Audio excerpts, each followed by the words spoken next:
I love this episode a lot more than the first episode. My god, the colors are just so freaking far out there in No Game, No Life. This series is just like eyegasm. It's just so beautiful. Staring at the same time hurts your eyes, and at the same time, you're like, oh my god, I want more. No Game, No Life has to be one of the most colorful anime of this anime season just because the way it's just presented to its audience. Not just because of the red outlines on all the characters or all the objects, it's because of the way everything is colored. It really stands out, and I love the beauty that this series offers.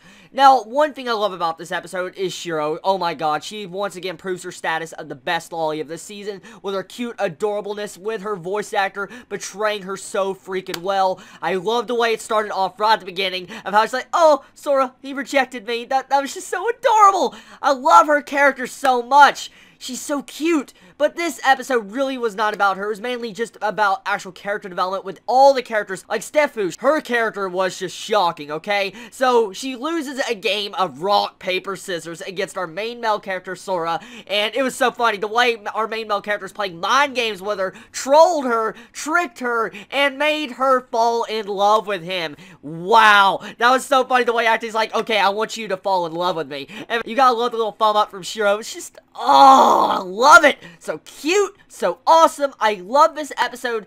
You know, I really love No Game, No Life. It really is just one of those interesting series from this anime season. I mean, at first I thought this was going to be some form of virtual reality type, you know, I guess anime, but I was proven wrong. A lot of you in the comments from last episode pretty much said that this is actually just a fantasy anime, not actual virtual reality. They're not in a game, they're in another complete dimension, but let alone, this episode also proves that they're not in a game, they're actually in another world. So I like that. I like the setup of the way this actual series is presented, and we figure out the main goal of our main male character Sora this episode. We find out that he wants to become the king. I guess this is his goals for now, and probably change later on in the future. Most likely he's going to want to become like god of the world. Most likely he's probably going to challenge each individual race. Like, we find out a little bit about, you know, all the 16 different races in this world. For instance, humans are on the lowest ladder board, that they have no affinity for magic. They are zero affinity and they cannot use magic, but looks like Sora and Shiro is going to, I guess, go up higher in the leaderboards to be able to have the humans represent a higher status instead of being on the bottom of the totem pole. So I really like the way this episode was done. It was a great episode, really great animation.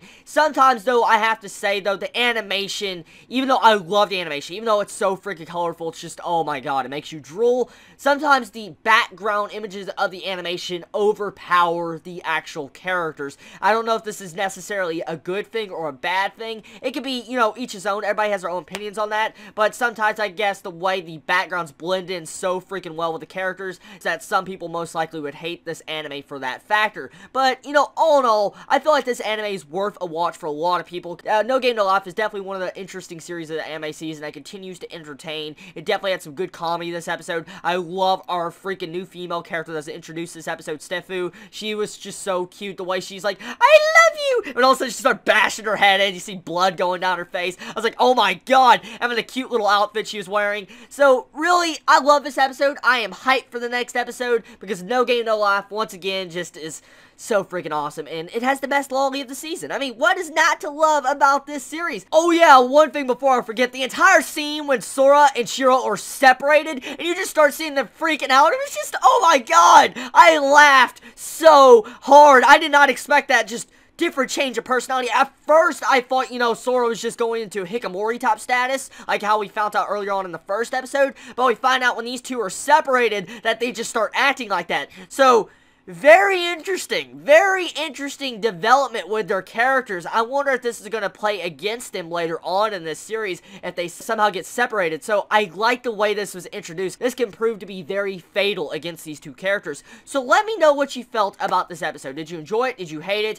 What do you feel about the colors in this series? Does the colors of No Game, No Life make your eyes hurt? Do you eyegasm to the colors? Or do you feel like the backgrounds and characters blend in too well? Let me know your thoughts on that. What do you feel about our new female character introduced this episode and find out a little bit about her? What do you feel about the main objective that our main characters are trying to do now, becoming the king? Let me know in the comments below. Everybody, I love you so much. Chibi out.